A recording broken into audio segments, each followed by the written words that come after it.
Hi everybody, this is Kevin and welcome back to another manga review. And today we are going to be taking a look at Eden Zero Volume 12 from Hiro Mashima. It has been quite a long time since I reviewed this series because for whatever reason, they kept delaying the release of this book all throughout the summer. You know, it was originally supposed to come out in July, then it got moved back to August, then September, until finally they decided to ship it at the beginning of October. And I just got the chance to sit down and read it, and I have to say, it was well worth the wait.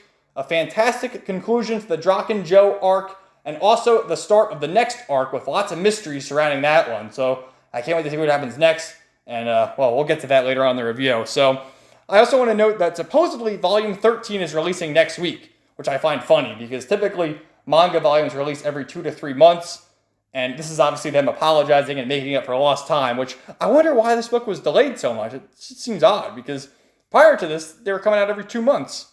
But anyway, so I'll start with some more recap. The past 4 volumes, our heroes have been going up against Draken Joe of the Oratian Sais Galactica and the Element 4, the most evil villains they've faced yet, and they were utterly demolished.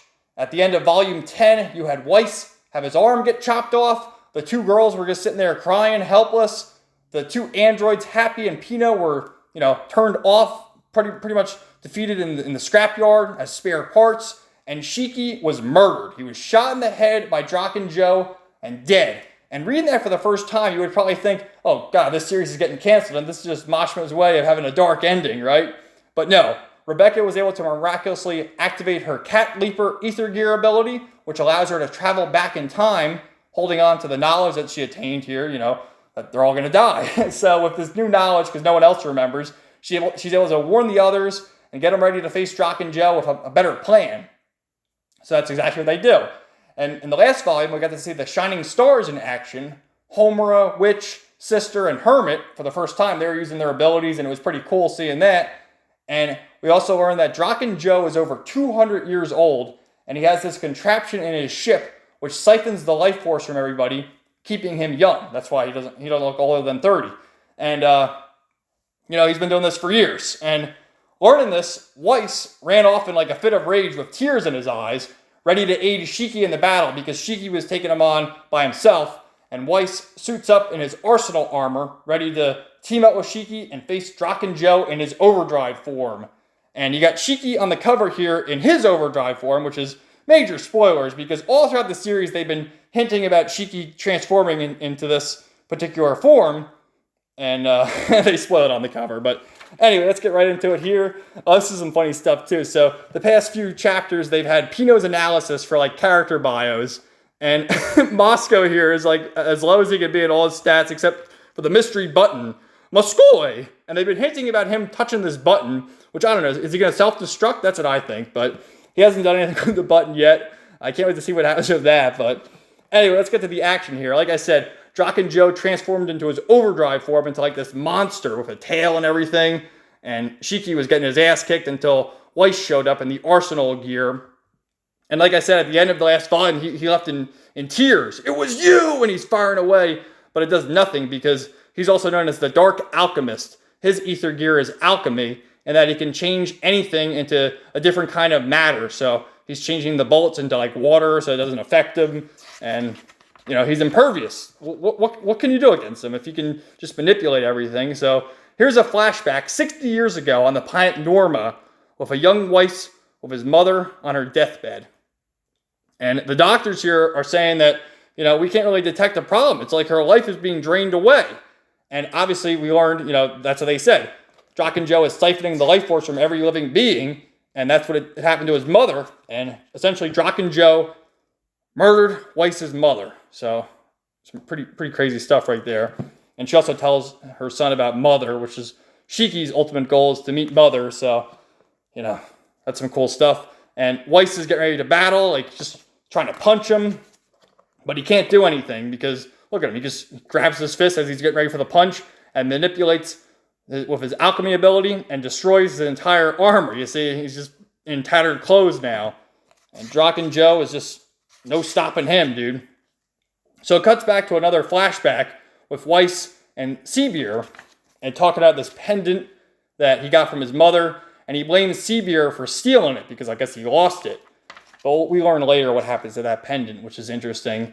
So Shiki comes in for the save just as, look at him, he's ready to cut his arm off again.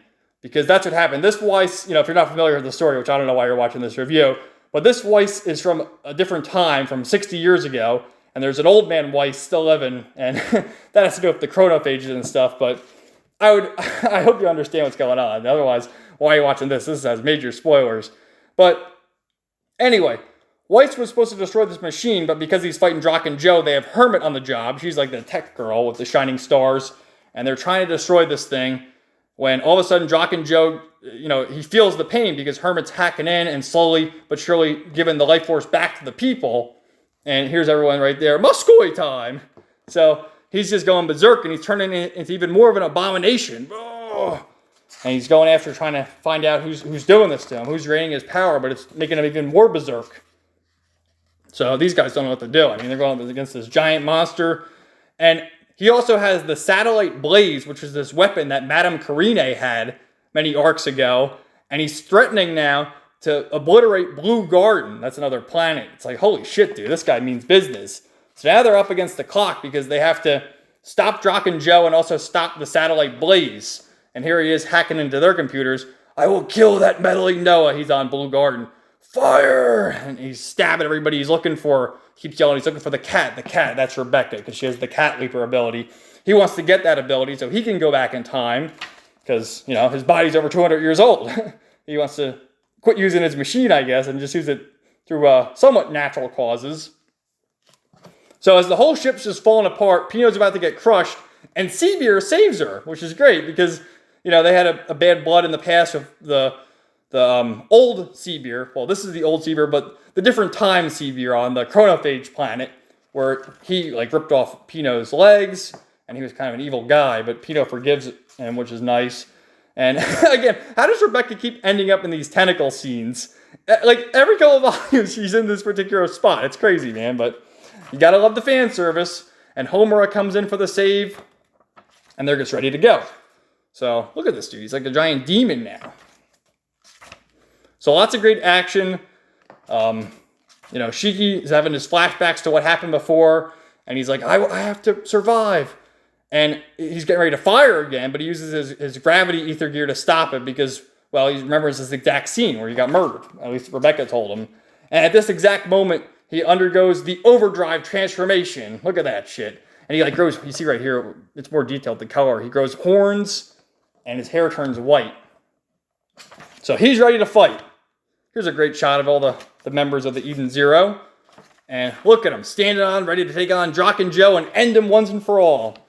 So he's using all his gravity abilities, and he summons this black hole, which sucks up all the matter around him, and it's pretty crazy stuff. It's destroying everything, and what happens here is they have the Satellite Blaze ready to obliterate Blue Garden, so all the shining stars hook up to the Eden Zero to fire the blast, to stop his blast from destroying the planet, and they all team up, and then Rebecca gets happy to breaks free with Homura, and they both team up, slicing the evil tentacle monsters.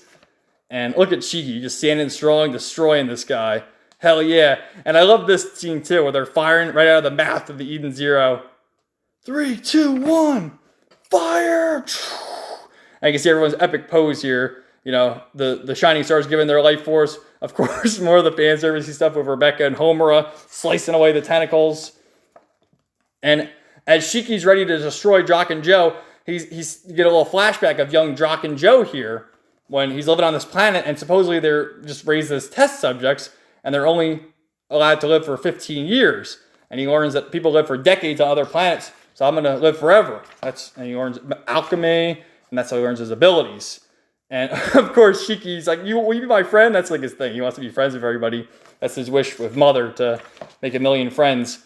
But he's like, fuck this guy. We got to kill him. Magimech attack! Meteor breaker! How badass is that, dude? And he ends Draken Joe once and for all. And look at Weiss watching as it turns him back to his human form. So as they're all lying down, Hermit hacked into the system and essentially gave the life force that he drained back to the other people as he turns into an old man. You see his face there slowly but surely getting all these wrinkles as he's shriveling up. And Weiss grabs a gun, ready to put him out of his misery once and for all to seek revenge for how he murdered his mother. And he's ready to kill him. Look at his face here. Holy shit. And Shiki's like, well, no, you shouldn't kill him. He can't move. He's already dead. And he gives a little pep talk about, oh, we can be friends with him, even if he extends your hand. And he starts raising his hand, right? And look at him. He says, life. Give me your life. You slimy piece of Weiss. Bang, bang, bang. You think he murders him, right? But of course he doesn't. He fires the bullets to the side. And is like, well, he's going to die anyway. Look at him. He's a shriveled up old man. So after this, Seabeer shows up. And Pino and Moscow. And here's Amira, who works for the Interstellar Army and was undercover to take out Jock and Joe. So she's there. Oh, you guys did it. This is great. And everyone's racing here. And he's happy to see Rebecca, which, you know, I guess people are like shipping those two now, which you can see that. That might develop. But he gets a flashback to seeing her cry. He's like, I'll never make my friends cry again. So they defeated their most treacherous villain yet, which is awesome. So good stuff. I mean, this went over 4 volumes, so a lot of great buildup, and I gotta say the ending was quite good, especially seeing Weiss's character develop further and learn the tragic backstory, how he lost his mother. So they make their way back to the ship, and actually, Seabeer gives the pendant back to Weiss. Remember, we had the little flashback where supposedly Seabeer stole it, but Weiss was like, oh no, give it, that's my mother's.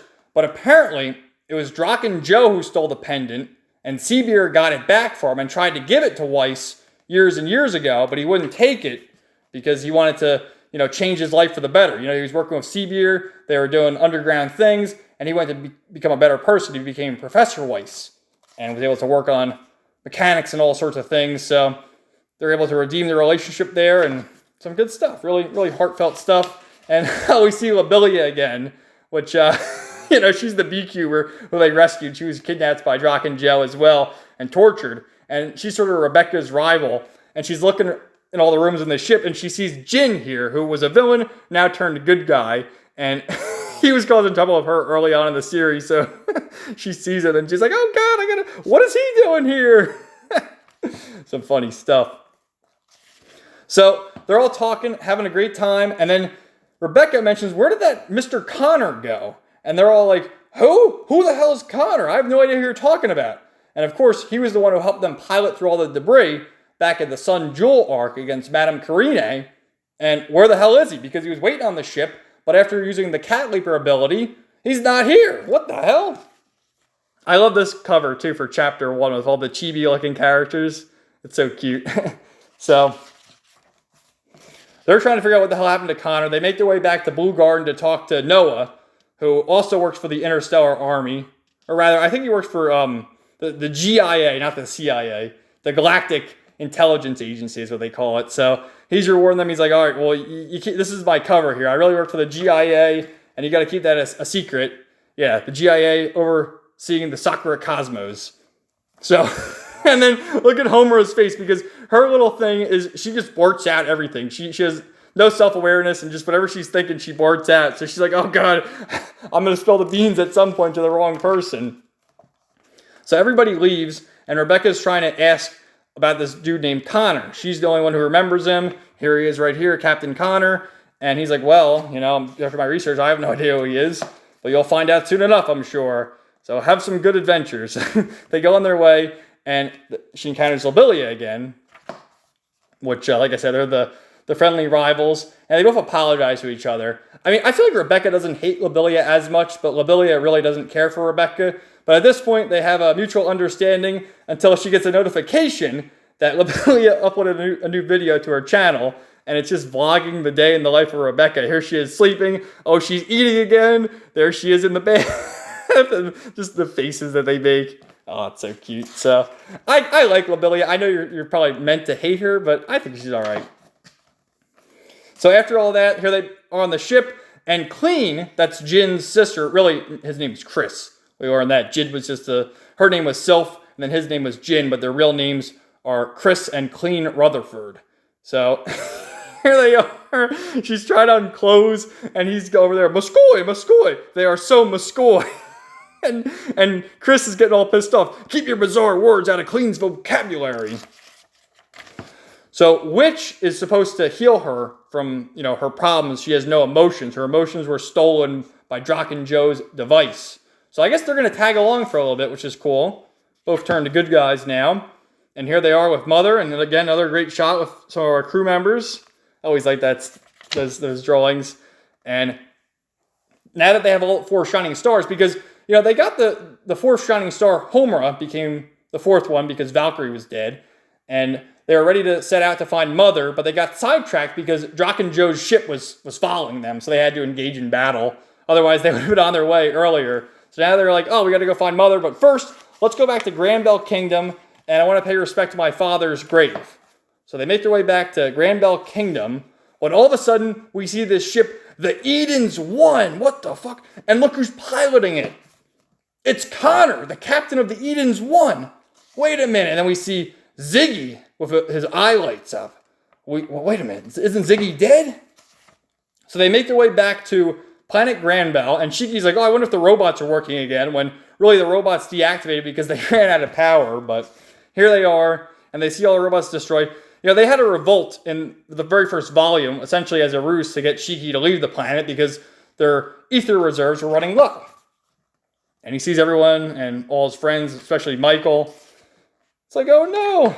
And they have the flashback here to Ziggy talking to Castellian saying, our lives will only last a few more years. We machines can no longer avoid this fate. Please, before our time is up, help Shiki to reach the skies. And they watch this message and find out that the robot's intentions were good all along because, like I said, there was a ruse with Castellian holding Rebecca hostage so that she could save her and escape the planet.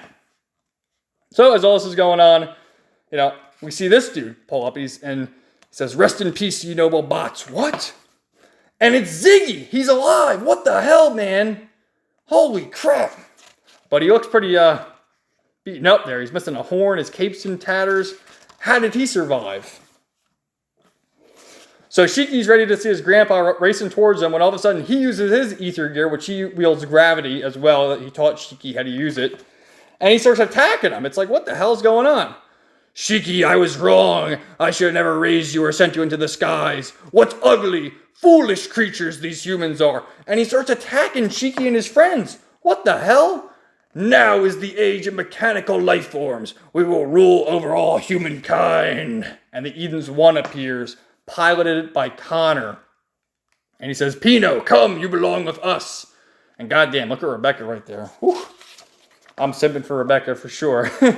So he tells Pino to come on, and Pino's whole thing was she was looking for her master, which at this point has acknowledged Shiki to be her master, but it turns out Ziggy was really her master, and just by him talking to her, she starts deleting unnecessary personnel files, and everyone starts crying, no, what are you doing? What's happening? And he's destroying this whole planet. It's like, what the hell's going on with Ziggy? Why is he evil all of a sudden? So lots of great action going on. And then Shiki cries out, and you see Pino starts crying a little herself. I'm going with Master. I want to be human. That's her wish. When she meets Mother, she wants to be a human. And so Ziggy's like, well, you will stay here and watch with the humans. And he gets into Eden's One as the others get back into Eden Zero, ready for an epic space battle. Holy crap. So then Connor gets on the intercom here and says, this is the Eden's One. Prepare for war. We are going to destroy you. And the Shining Stars are all talking to Ziggy like, the hell, dude? We were all comrades. Why are you doing this? And he reveals he has the Demon King's 4 Dark Stars. Holy shit, dude. Look at these guys. Which they reveal their names. I forget. This guy's name is Wizard. I do remember that. But he's like the only human-looking one. The rest are all robots. So, ready for an epic space battle here. Yeah, we have Wizard, Clown, Brigandine, and Killer. And he's waging war. So they don't specifically say, but my idea is the fact that Rebecca went back in time. We saw Connor disappear, was erased from their memories aside from her. I think her dealing with the time travel shenanigans is what brought Ziggy back to life. But I'm sure we'll learn more about that later on. So, the force fields are getting obliterated here. This is going to be awesome in the anime, let me tell you. Epic space battle stuff. And this dude here, Wizard, is using like thunder magic from the top, ready to just obliterate them. Divine lightning! Holy crap. And there's these funny scenes too with everyone like flying around. Let me see if I can find it. I went a little too fast. Where Rebecca, like, or Shiki falls in Rebecca's lap, and then here she is falling on Weiss. Some pretty funny stuff right there. And Moscow Moscoli. So she's screaming to her cat leaper ability to save her, to go back in time again, as if that won't cause any more problems. When all of a sudden, the Skull Fairy shows up, and Elsie Crimson is here. Ahoy, how you kids doing? And she's here to save the day, and starts firing away at Ziggy, and is able to scatter him away, because he says, Elsie Crimson, one of the Oratian Seis Galactica, the dread pirate who conquered the 7 cosmic seas. And they're going to have to leave this sector now because she's pretty tough. And she's a member of the Oratian Seis, which, Draken Joe was too. So is she a bad guy? What the fuck? Crazy shit, man. Like I said. And here's Homura, which I said I was simping for Rebecca, but goddamn, she's still probably best girl, in my opinion. So Elsie Crimson boards the ship, right? And the first thing she does is she wants to get in the spa with the other girls. And she's like, oh, this makes for perfect bonding. We're going to sit in the spa all naked together. And then, like I said, how Homura is sort of awkward and just says what's on her mind. She stands up completely naked, look at Rebecca's eyes. And she's like, I challenge you to a duel. And they get ready to battle, in the fucking spa. And she blocks her sword attack with her feet for all you foot fetish people out there. Look at these. I don't know how much I can show this on YouTube, but here we go. Just standing there like, goddamn. So they're all having a great time. And then Shiki's sitting outside the bathroom like, what the hell's up with my grandpa? Would you tell me what's going on, lady? And she spills the beans that, she was rescued by Ziggy all these years ago. She was made homeless by war, and she was rescued by him. He was such a kind-hearted soul. And all those years ago is when Ziggy found Shiki as well, and he returned to Planet Granbell, and he entrusted the Eden Zero to Elsie to give it to Shiki when he was older. And she's like, I don't know what the hell's going on anymore, but we gotta stop him from whatever the hell he wants to do. Because his plan now is to go see Mother. And if you see Mother, you can wish for whatever you want. And essentially, he's already set his plan. He wants to wipe out humankind so that robots can take over. So, that's exactly that. And then, she leaves right there, and that's that. So, crazy stuff going on at the end here. Shiki rallies the troops. All right, we got to go see Mother before Ziggy then to stop him from his evil plans. To Dragonfall. Once we make it through there, we'll be in outer space. Let's go! So, goddamn, dude, this was fucking awesome. If you aren't reading Eden Zero, I highly recommend the series. Like I said, Volume 13 is coming out next week, so I can't wait to see what happens next. It was crazy seeing the revelation of Ziggy coming back. Because like I said, I'm not reading the chapters weekly like I'm sure some of you are. I'm reading these in the manga volume format just because I like reading big stories all at once. And I've been constantly debating whether or not I should read it week to week. But like I said, I like reading the stories all in one chunk. And just seeing, first of all, the battle, them defeating Draken Joe was great. But the second half here, learning that Ziggy's back and having Elsie save the day, fucking awesome, man. And of course, you guys know I love all these scenes. This is what I go crazy for. So then, in the back here, too, Mashro mentions that they have the video game coming out soon, being produced by Konami.